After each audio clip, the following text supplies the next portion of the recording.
Bueno, desde el punto de vista funcional, el sistema nervioso se clasifica en sistema nervioso somático, que es el encargado de relacionar al organismo con el medio externo, y el sistema nervioso autónomo, que es el encargado de relacionarlo con su medio interno.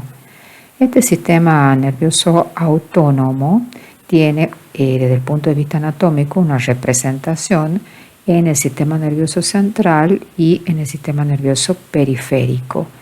Y se va a encargar de la regulación de funciones involuntarias del organismo, fundamentalmente el mantenimiento de la homeostasis interna y de las respuestas de adaptación ante las diferentes variaciones que se puedan producir en este medio interno.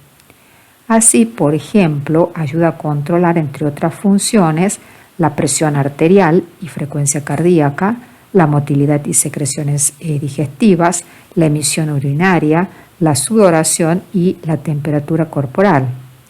Algunas de estas funciones están totalmente controladas por el sistema nervioso autónomo y otras lo están parcialmente.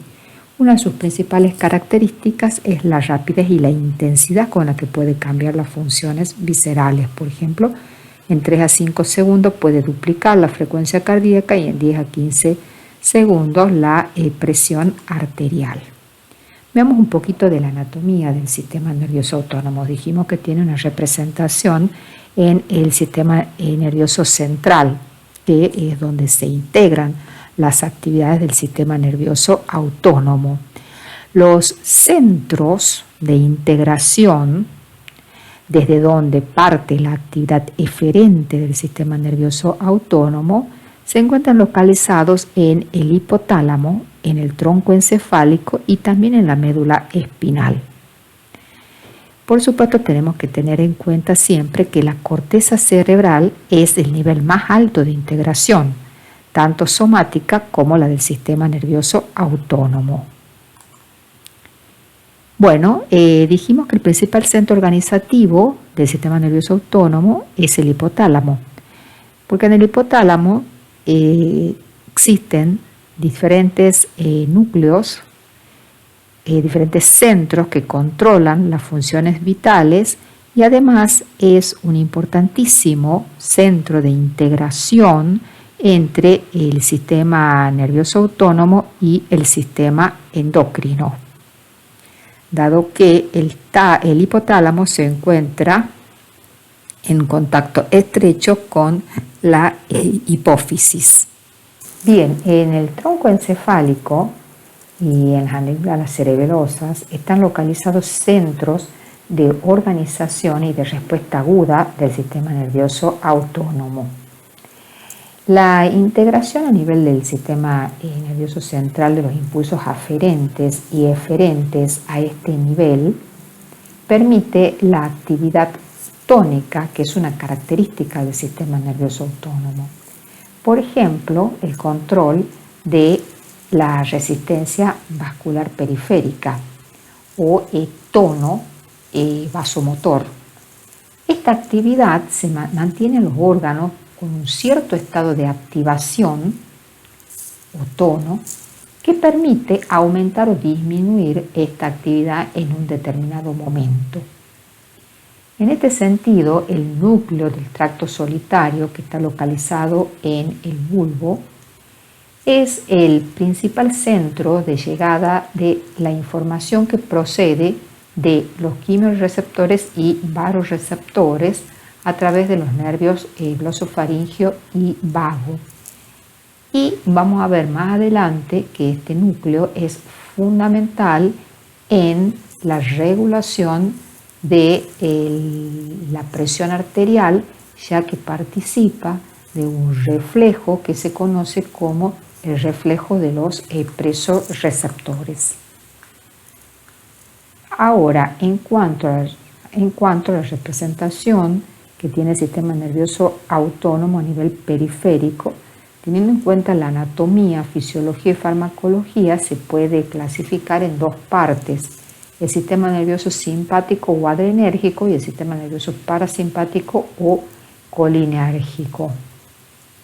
La mayoría de los órganos tienen inervación de ambas partes del sistema nervioso autónomo, del simpático y del parasimpático. Pero los efectos en general son antagónicos, de tal manera que el resultado final, o sea, la actividad final que se dé cuando hay un estímulo, va a depender del balance entre ambos sistemas. Bien, el sistema nervioso autónomo habitualmente regula funciones de los órganos mediante los reflejos viscerales que son inconscientes y que en ocasiones se producen como respuesta a cambios en actividades somáticas, motoras y sensoriales. A ver, ¿qué significa esto? Por ejemplo, una actividad sensorial puede ser el olor a comida, no sé, olor a asado. Entonces, frente a esa actividad sensorial, se desencadena un reflejo visceral inconsciente que es el aumento de la salivación. Y es lo que ocurre cuando nosotros decimos se me hizo agua la boca. O también un aumento en la secreción del jugo gástrico. Entonces son reflejos viscerales inconscientes que se dan en respuesta a cambios en actividades sensoriales. También pueden ser cambios en actividades somáticas motoras. Pero la mayoría de las funciones reguladas por el sistema nervioso autónomo están fuera del control consciente. Las emociones y los estímulos somatosensoriales los pueden influenciar profundamente. ¿Por qué? Porque no se olviden ustedes que hemos dicho que el hipotálamo es un centro muy importante de integración del sistema nervioso autónomo y el hipotálamo está en un contacto estrecho con el sistema límbico mesencefálico, que es el centro de las emociones. De manera tal que ciertos estímulos emocionales también pueden desencadenar reflejos de tipo somático, autónomo. Y eso vamos a ver más adelante cuando estudiemos el estrés. Ahora, las diferencias anátomo-funcionales entre ambos sistemas, el sistema nervioso somático y el sistema nervioso autónomo. Bien, esas diferencias se dan fundamentalmente en la vía eferente. En el caso del sistema nervioso somático, la vía eferente está constituida por una fibra motora somática y el efector es el músculo esquelético. Mientras que en el caso del sistema nervioso autónomo hay dos neuronas eferentes, una preganglionar y una posganglionar, que van a inervar al músculo liso, al músculo cardíaco y a las glándulas. Entonces la diferencia se da tanto a nivel de la neurona eferente como la del efector. Bien, asimismo hay una diferencia anatómica entre el sistema nervioso simpático y el parasimpático. En el caso del simpático, la neurona preganglionar es corta, porque en general los ganglios en los cuales hace sinapsis la neurona preganglionar y donde se encuentra el cuerpo de la neurona posganglionar están alejados del efector. Mientras que en el caso del sistema nervioso parasimpático, la neurona preganglionar es más larga, más prolongada, porque los ganglios se encuentran muy próximos al efector.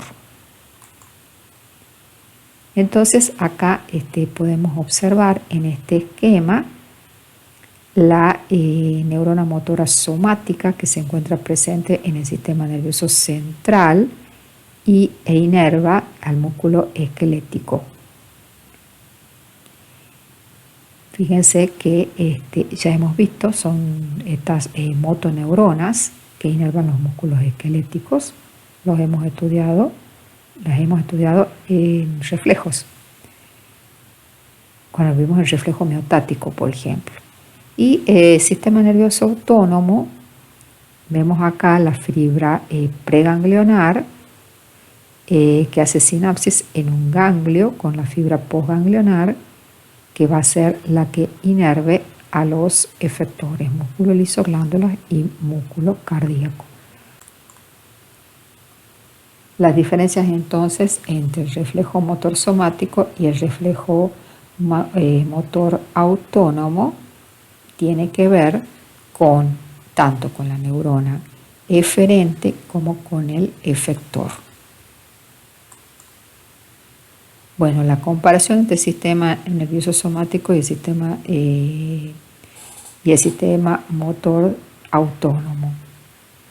Los efectores, como yo les decía previamente, en el somático los músculos esqueléticos, en el autónomo el cardíaco, liso y glándulas. En el sistema motor somático no existen ganglios, mientras que en el sistema motor autónomo los cuerpos celulares de las fibras postganglionares están en ganglios que pueden ser paravertebrales, prevertebrales o colaterales, y ganglios terminales, que son los ganglios del sistema nervioso parasimpático, que se encuentran muchos de ellos en los mismos órganos efectores. El número de neuronas desde el sistema nervioso central hasta el efector en el somático es 1 y en el autónomo son 2. En cuanto al tipo de unión neuromuscular, en el sistema nervioso somático hay una estructura especializada, modificada desde el punto de vista histológico, que se conoce como placa motora, mientras que en el autónomo no existe ninguna especialización en la membrana postsináptica, sino que todas las áreas de las células musculares lisas tienen las proteínas receptoras para los neurotransmisores. El efecto del impulso nervioso en el músculo, en el sistema motor somático, es solamente excitatorio, mientras que en el autónomo puede ser excitatorio o inhibitorio. Los tipos de fibras nerviosas, en el caso del motor somático, son fibras de conducción rápida, gruesas y mielínicas, mientras que en el sistema motor autónomo son fibras de conducción más lentas. Las preganglionares están ligeramente mielinizadas, pero no tienen una velocidad de conducción muy elevada, y las postganglionares son amielínicas y muy finas. Al ser amielínicas, su velocidad de conducción es baja. Bien, ahora vemos un poquito de la clasificación del sistema nervioso autónomo en simpático o tóraco lumbar y en parasimpático. El simpático, bien, la anatomía del sistema nervioso simpático. Bueno, podemos ver que en este caso tiene su origen en la médula espinal entre los segmentos tóraco-lumbar 1 y lumbar 2. Y desde allí se dirigen a una cadena paravertebral y finalmente a los órganos periféricos. Siempre, fíjense ustedes que el cuerpo de la neurona preganglionar se encuentra en el asta intermedio lateral de la médula. A diferencia de lo que ocurre con la neurona motora en el caso del sistema nervioso somático, que se encuentra en el asta anterior de la médula. Esta neurona preganglionar se dirige por los nervios raquídeos hacia los ganglios que se llaman ganglios paravertebrales. ¿Por qué se llaman así? Porque fíjense ustedes que se encuentran acompañando a la columna vertebral. Entonces se llaman ganglios paravertebrales. Entonces, el cuerpo de la neurona preganglionar está en el asta intermedio lateral y sale de la médula por la raíz anterior, dirigiéndose por la raíz anterior de los nervios raquídeos, luego se dirige hasta el ganglio paravertebral, entra y hace sinapsis. ¿Qué puede ocurrir en realidad acá? Puede ocurrir que haga sinapsis con una neurona postganglionar que está en el ganglio paravertebral. Y a partir de allí, esta neurona postganglionar puede ocurrir que directamente se dirija hacia, fíjense ustedes acá, en este caso se ve cómo directamente esta neurona postganglionar constituye un nervio, sale, digamos, al nivel donde se produjo la sinapsis, sale constituyendo un nervio de tipo simpático que va a inervar al órgano blanco, un órgano visceral, por ejemplo, en este caso, en la cavidad torácica. O puede ocurrir también que esta neurona preganglionar, fíjense ustedes, haga sinapsis acá con esta postganglionar que vuelva hacia el nervio raquídeo. Como es una cadena, como la postganglionar es amielínica, esta rama por donde pasa se conoce como la rama gris. Se dirige hacia los nervios raquídeos y de ahí acompaña a los nervios raquídeos que van a inervar estructuras somáticas. Aproximadamente un 8% de los nervios raquídeos son nervios simpáticos. También puede ocurrir que la neurona preganglionar no haga sinapsis con una neurona que esté en el ganglio a la misma altura de donde sale. Por ejemplo, supongamos que si sale del sector toracolumbar 3 y haga sinapsis con el ganglio que esté próximo al sector toracolumbar 3. Puede ocurrir que haga sinapsis con una neurona que esté a otra altura, supongamos a la toracolumbar 1, y de allí vaya hacia, se dirija por los nervios raquídeos hasta para inervar estructuras somáticas.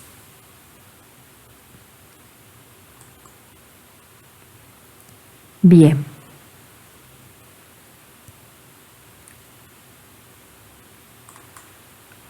Neurona preganglionar simpática puede hacer sinapsis con 20 o 30 neuronas postganglionares que se van a distribuir por distintos órganos. Y esto explica la respuesta difusa y masiva de una estimulación simpática en todo el organismo. Bueno, que a su vez es potenciada por la liberación de adrenalina desde la médula suprarrenal, porque bueno, también puede ocurrir que la neurona, esta preganglionar, no haga sinapsis acá en los ganglios paravertebrales, pase de largo y haga directamente sinapsis en otros ganglios simpáticos que están alejados de los paravertebrales y que se conocen como ganglios simpáticos distales o ganglios colaterales, que son el celíaco, el mesentérico superior y el mesentérico inferior. Y de allí partan las neuronas postganglionares que van a inervar las vísceras en la cavidad fundamentalmente abdominopélvica. Y puede ocurrir también que esta neurona preganglionar no haga sinapsis ni en un ganglio paravertebral ni en un ganglio colateral, sino que las fibras se dirijan directamente hasta la médula adrenal, donde van a estimular la liberación de adrenalina. Bien, las fibras simpáticas que se originan en T1 generalmente siguen la cadena simpática hacia la cabeza, las de T2 van hacia el cuello de T3 a T6 se distribuyen en el tórax, de T7 a T11 en el abdomen y T12 a lumbar 2 en las extremidades inferiores. Pero esta es una distribución aproximada porque siempre van a haber superposiciones. Yo les dije anteriormente que prácticamente todos los órganos reciben inervación simpática y también parasimpática, y la distribución de los nervios simpáticos para cada órgano depende fundamentalmente de la posición en que se encontraba originariamente en el embrión. Por ejemplo, el corazón recibe una inervación procedente de la cadena simpática cervical, porque es el cuello donde tiene su origen embrionario. Entonces acá, bueno, podemos observar cómo los nervios simpáticos, o sea, acá se puede observar que esta es la cadena de los ganglios paravertebrales, y acá están, como yo les decía, los ganglios celíacos, el ganglio celíaco, el ganglio mesentérico superior y el ganglio mesentérico inferior. Entonces se puede observar cómo los nervios simpáticos van a inervar prácticamente todas las estructuras del cuerpo. Los de la parte cervical, del sector cervical, inervan estructuras como el corazón, el pulmón, las glándulas salivales o los ojos, mientras que los nervios simpáticos que nacen, digamos, desde los ganglios colaterales, fíjense ustedes que van a inervar a las vísceras de la cavidad abdominopélvica. Bueno, el sistema nervioso parasimpático o cráneo sacro, las fibras nerviosas parasimpáticas tienen su origen en el tronco encefálico, el núcleo de los pares craneales 3, 7, 9 y 10, y también en la médula sacra, en el segundo y tercero nervio sacro, también a veces en el primer y cuarto.